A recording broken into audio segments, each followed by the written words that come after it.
Up next on the Forum, we continue our series on suicide prevention and awareness, specifically how and how much to share with your child, teen, or young adult when tragedy hits home. And if you're searching for opportunities to help serve your community, Norfolk's volunteer program could open the door to a whole new world of experiences. Human Services Forum begins right now.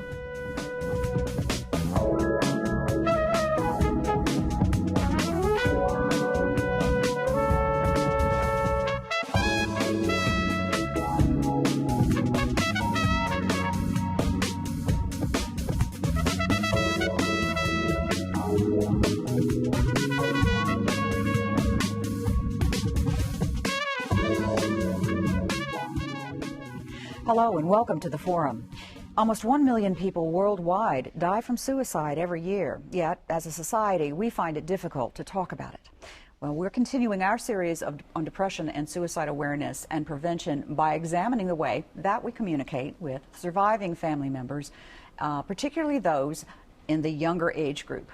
Elaine Roberts is founder of Still Standing, a suicide survivor support group, and she's joining us to share with us some of the what she has gleaned and learned, not only from her own experience of losing a family member, but also from the support group that she heads up, because people that come there always bring enlightenment to others. Thank you for joining us again. Oh, Jan, thank you for having me. It's an issue that we can't talk enough about, because the more we know about it, the more we can prevent it, the more we know the signs of depression. So I know this week we're talking about children. It's upsetting and frightening enough for us as adults to deal with the loss of a loved one, a friend from suicide. But to a child, we have to look at approximate ages, you know, like say the 0 to 3, and this information comes from the American Foundation for Suicide Prevention, which your viewers can go on the website and look at afsp.org and get more information. But they talk about a child barely knows, you don't know what death is. And you just keep it simple with that up to age 3 and say, and I'm going to take the word daddy to use throughout, although of course we know that all ages and both genders take their lives, but males tend to more. So I'll say daddy in the case of example. So you would say, daddy has died, but I am here. You want to reassure that child that you are there, comfort them, love on them, and just say, if you have any questions, just ask me. And that's where you leave it with that child. It's recommended age 3 to 6, although this seems very young to talk about it more, because they have a lot of questions, and we believe that the truth is best, but you don't have to over-answer questions, but tell the truth. So you can talk about suicide is really an illness of the brain. So when a 3 or 6 year old asks, then you can say that daddy died because there were problems with his brain, and that is why. And then it's up to individual parents, families, if they say the word suicide. But of course we want to take the stigma out of the word. We want to think about it the same as we would high blood pressure, heart disease, cancer. And we know that in families where we do have the occurrence of suicide, they are predisposed to it. And so families really need to talk about it, just like any medical history. So the child may say at the grocery store at that age, you know, they say everything. They might say, my daddy killed himself. So be prepared for that if that's what you tell your child. That, and then have an answer, say, for the person that they are probably shocked in the grocery line, and just say, that's right, we're grieving, and then move along. But then they might regress as well to bedwetting, any of them not sleeping well. But I think that if a family, and according to experts in the research, if they deal with it honestly and openly, but not too much information for the age.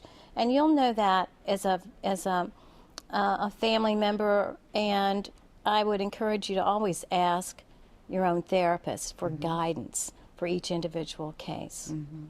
Now we have children that are, well, they're considered children by law, but they're still not little. They're getting into realizing that they are separate from others and they see the world in increasingly different ways, and getting into their teens, which is a very vulnerable age for children anyway. We'll hear reports from time to time about children, classmates who may have, taken their own lives, and that's tough when you're already going through your own changes to assimilate that kind of information and understand it. Oh, it creates such chaos and turmoil to find that, like in my daughter's case, Kyla was 15, and she attended Cox High School, and so they quickly had to, the counselors, and to talk to the other teens, and for them to try and understand. But I think it's important, in that understanding, that it is a mental illness, because some people might view, oh, it was selfish. No, it's a mental illness. Yeah. And so that education of what it is. So the schools have their ways of dealing with it, which is very important in today's climate. And there's a toolkit on the American Foundation for Suicide Prevention that schools, if they don't have it, they can go to that website and they can get guidance on how to deal with it at schools. And it's never, middle school should be prepared as well to deal with this, unfortunately. And teens can be very angry. They can be very angry if a parent takes their life. And so dealing with that anger is very important for the person who tells it. I had a friend who told Kyla's best friend, but she chose to tell her at the church. Fortunately, she was at the church for an event and got the pastor involved to help her, because she's a single mother and she needed someone to help her tell her daughter. So that is also recommended as well, that if you are comfortable with having another person who is also close to your child be there with you, because you're dealing with it too, and you need that support. You need to talk about a little ahead of time, though, how much you're really going to say. But teenagers are going to ask direct questions, and they're going to want to know the truth.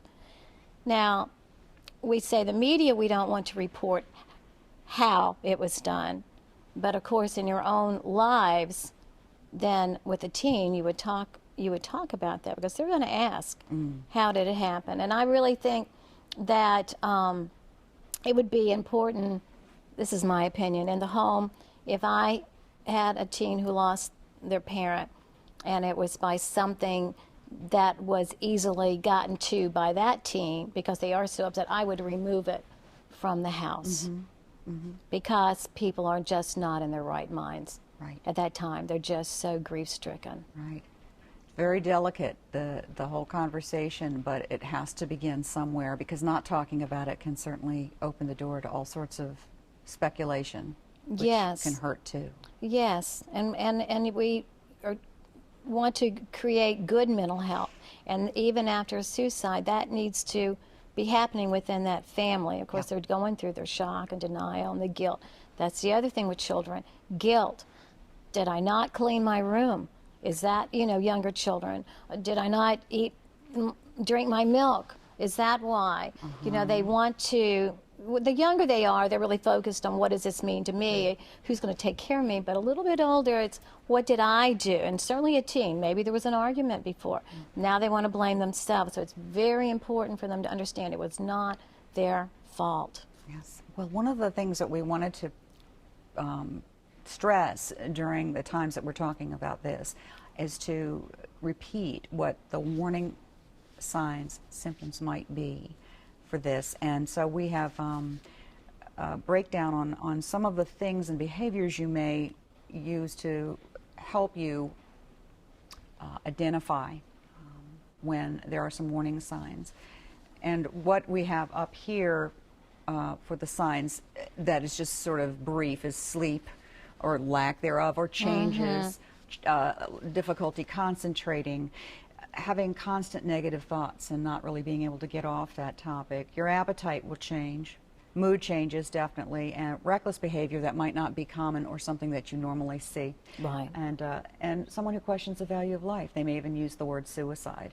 And this next board that we have up here is a way for you to remember these things. And Elaine, why don't you explain the is path worm, I believe is the phrase that you're using. Well, this really comes from a site to prevent suicide as well, another site. And it helps people remember, because there's a lot to remember. Ideation. Have they made suicide in their mind something that they think is wonderful? Do they think that will take care of everything? And I think that you can see it sometimes in their drawings, maybe the music they're listening to. Those are ways. Substance abuse, you know, you will find this in teens and young adults and adults. And is that substance abuse increasing? Or many times it can be the smoking of marijuana. You find that. Is that experimentation, or are they trying to self-medicate? P for purposelessness, A, anxiety, trapped, H, hopelessness. Then there's the warm, withdrawal, anger, recklessness, mood changes. So if you can memorize those, keep a card with you, understand, know what to look at, then you can get help. And you need to get help immediately if they're showing signs that they are in immediate danger. And ask the question, are you thinking about suicide? Don't be afraid to ask it. If they say yes, second question, do you have a plan? Do not leave that. If they say yes, do not leave that person. And talking about it will not cause it. And if I can quickly talk about young adults and adults, there could be some, after they've lost a sibling, there may even be rivalry after the death of their sibling. Not in all cases, but I've seen it, because the parents they're all grieving for that child, and the other one that's still alive is grieving as well. But what about me? Right. What about me? So you have to be very aware of that, and I think a therapist and a support group can help you with that. Okay, great. And Elaine does provide the support group for suicide survivors. And she will be on the show in the future too, to talk about other aspects of this. It's always good to talk to you, Elaine. We talk about things that many do not speak about, but they certainly aren't forbidden. It's just that we need to continue to talk about it so that it's easier to talk about as time goes on, and you never know what the impact will be. Save a life. That's right. So thank you, Elaine, and we'll see you later. Well, don't go away, because if you are looking for some ways to contribute your time, your energy, your know-how to the community, then the City of Norfolk's volunteer program may be just the ticket. We'll be right back.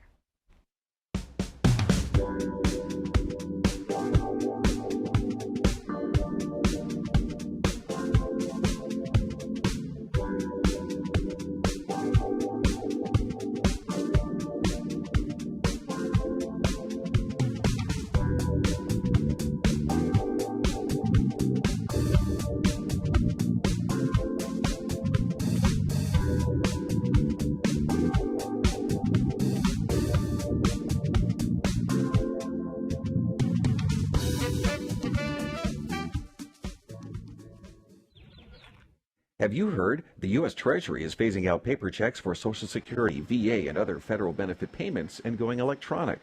If you currently receive federal benefits by paper check, you will need to switch to direct deposit or to the Treasury recommended Direct Express Debit MasterCard. If you plan to apply for federal benefits soon, you'll want to decide which electronic payment option is right for you. Visit godirect.org to learn more or to make the switch today.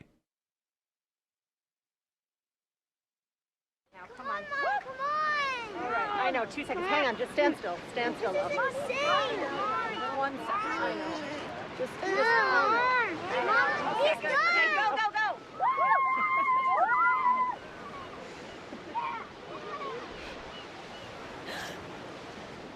No. Boys, hang on, boys. You don't have to be perfect to be a perfect parent. There are thousands of children in foster care who will take you just as you are.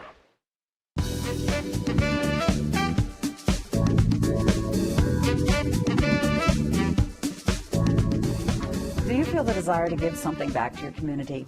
Volunteer opportunities abound in the City of Norfolk. To find out how to get involved and who to call, Please welcome Pamela Marino, who is the manager of Norfolk's Bureau of Neighborhood Enrichment.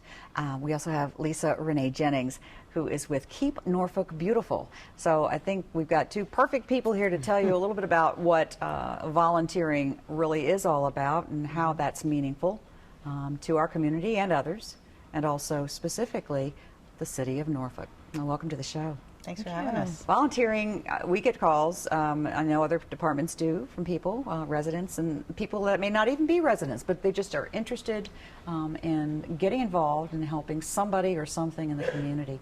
Well, the military would be one of them as well, because of their presence. So, Pamela, the desire for volunteering is pretty large once you really tap into it. Yes, it is. And the City of Norfolk welcomes anybody to call and volunteer. We have a lot of different ways that people can help the city. We have, actually, it's called Volunteer Norfolk, which is a program that's in the Community Enrichment Bureau. And you can find out more about it by going on Norfolk's website and going to the Community Enrichment page. Okay. But basically, it's a clearinghouse for the city. So all the different departments in the city that have opportunities for volunteers give their information to Melinda, who mans up that program. That's her phone number you saw on the screen there. That's Melinda. right. And so you can call her or email her, and through that program, she will connect you with what your interests are. So you could volunteer for the Parks and Rec Department, or you could volunteer for Keep Norfolk Beautiful, which is why we happen to have Lisa Renee here, and she has a lot of volunteer opportunities. I'm sure she can go into more detail about. But before she starts talking about that, also in a more informal setting, we encourage people to join their civic leagues, other community groups, and so they don't even need to come through the city if they don't want to. They can just look around their own neighborhoods. And that's an initiative that we're rolling out, which is Neighbors Building Neighborhoods. We are really encouraging people to just volunteer in their own community. You could do something formal like join a civic league, or you could do just a very small act of kindness, help your neighbor take in their garbage can at the end of the day. Yeah, little things that's like that. That's a volunteer. That's an act of Okay. volunteering as well. Yeah, yeah, it's a good way to look at it. So you've given us a number of perspectives on what a volunteer is all about, Right. And doesn't have one strict definition. That's right. Keep Norfolk Beautiful is quite a campaign in and of itself, and it looks like you're doing a pretty good job because we do have a beautiful city.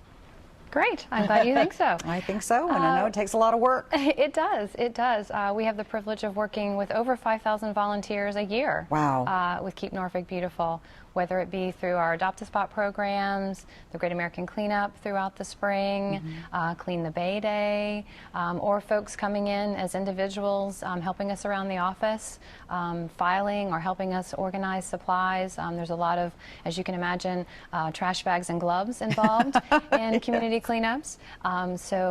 In fact, I've got a great volunteer, I'll give a shout out to Cindy, coming in every Tuesday morning before she goes to school and helping us with whatever the day may bring for us. And is Cindy a student or a teacher? She is a student, has gone back to school, and is a student at ODU. So it could really be as small as that to as large as being a zone captain for Clean the Bay Day, which is organizing. You are in charge of organizing other volunteers. And that's a very big event in and of itself, isn't it? It is, and Norfolk is proud to be the headquarters for Clean the Bay Day right here. Hey, so. then we've got a lot of bay to clean, and a lot of tributaries too. We do. That's right. Yeah. It's a lot of water. Yeah. They say those that can do, and those that can do more volunteer. So we have a lot of that going on. You're rallying cry. One of the things you mentioned, Adopt-A-Spot, and we do see signs for that. Tell us a little bit about what that is, because the sign itself may not give all the information. It may not, you're right. So the Adopt-A-Spot program, we actually have over 140 in the city currently. Spots and streets. A spot would be a location, so it may be a park or a school grounds, whereas a street is a mile in length. Okay. So those folks have their own group. You see their name on their sign. Right. The minimum they do is 4 times a year in that spot or street. And what do they do? They clean, they do litter pickup. Simply as that. So we supply them with gloves and bags, and they go out usually on a Saturday morning and clean their spot, and they're quite proud of it. So it's a really great program for the city. It certainly helps us out a lot. Oh, and it's a great source of pride for people who have their name posted on the sign. I think it's also a good team building for whatever organization gets involved. I know high schools will do it. Or you mentioned military. Lisa Renee, don't we have a lot of... we have a lot of military groups military that that have volunteer. Adopt a Spots, absolutely, and Adopt a and Streets. other sort of, like Clean And the other Bay sort- Day? Clean the Bay Day, all throughout any of the programs we have a lot of volunteer support for the military. And it's amazing to me because they already do so much, Right. Yeah, and they're then already yet giving they so come much. out and do more.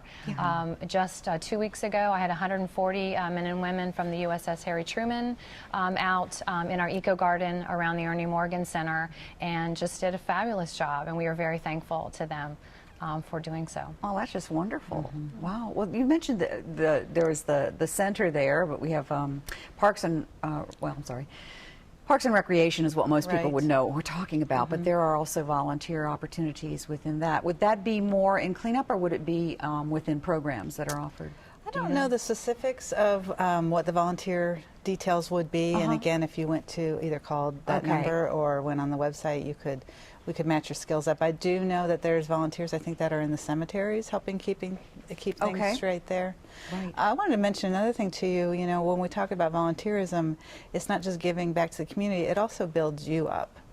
You know, it just you feel good out there helping others. But also it can help your career. I got my career started as a volunteer. Really? Many years ago, volunteering for the Cousteau Society when I moved here, and it just sort of started me on that path. And I know that Lisa Renee started her career at the Keep Norfolk Beautiful as a volunteer also. So, you know, in this time when we're trying to get experience and jobs are a little harder to find, volunteering is a really good way to get your foot in the door and learn something. You also. learn something, you also meet other people who want to volunteer and perhaps learn something too, and may have similar interests. Right, it's a good networking opportunity, and it's a good way to expand your group of friends. All right, so It's a now we have win-win. Nauticus, which is another one of the areas that may have some volunteer opportunities. That's as right. well. And the libraries as The well. libraries. The libraries, well, see, And I the can- rec centers. There was, I think, just an article in the paper recently about somebody who had volunteered at the Lamberts Point Rec Center for a long time. All right, and there. Made a big difference in all the children's lives. Wow, well, and there are plenty of rec centers too. Yes. And it's, you know, and they do need more than just the help from the city staff. They Sure. need to have the community care about them, which is, I guess, what that's all about. That's right. So you get back what you give. In a Many much times better way. over. Yeah, and it makes your community just a better place also. I Yeah. mean, that gets back to what we were talking about with neighbors building neighborhoods, that, you know, that little, you pick up the trash in front of your house and your neighbor's house, and you help your elderly neighbor take their garbage can in. It just, it's sort of that, it builds synergy, and, you know, people in the neighborhood start taking better care of each other and keeping an eye on each other, and I think it just makes for a stronger neighborhood. It does, and you know, our times, it sounds rather trite, but times have changed, and people and neighbors don't relate to one another the way they used to, Right. because our lives are structured so differently, and things happen so quickly that we can become isolated, despite the fact that we have so many ways to communicate. That's right. This sounds like a great way, whether with the program on Neighbors Building Neighborhoods or the overall volunteering aspect, to kind of bridge that divide that seems to have been created Right. It keeps gradually. us- But it's, you know, it would also seem that that would make your neighborhoods feel safer. Definitely Yeah. safer, and that's another thing you can volunteer for. Is you know, they have block watches or safety watches.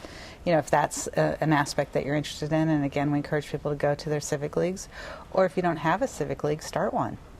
And the city is working on a program to help teach people how to start a civic league or reactivate your civic league if it hasn't been active recently. So we have the tools. Basically, the city's got the tools to help you do what you want to do to get out there and build up your community. Okay, so how to start a civic league? That'd be great information. And particularly if your excuse for not doing it is that, well, I don't know how. Right. Well, I just was on a steering committee last weekend where we started talking about that. What do we need to put in our toolkit that we offer to the citizens so that we can basically help them do that? And it was a steering committee of successful participants in civic leagues that came in and said, you know, some people had just started a civic league and this is what we went through. Some people had had a civic league that had been going on for a long time. And it was a great brain trust of people in this room, and they all are contributing. And it's an ongoing committee where we're working on what do we need to put together to to help our citizens have a toolkit. So if you are in a neighborhood that doesn't have a strong civic league, here's what you have to. Here's how you get it going. Okay, great to know. And Keep Norfolk Beautiful has its programs throughout the year. What's coming up next? We are gearing up for planning for spring already, actually. Wait a minute now. It's a huge undertaking. We always have a Keep Norfolk Beautiful Day, normally around the Earth Day time. Yeah. So we are already starting to plan and look to that. And we too can teach. If you've never had a cleanup before, if you've never had any kind of adopt a spot or done anything like that, we will teach you how to do it, safety training, the tools you necessary to do it. So if all you need is the desire, and we can help you. Wow.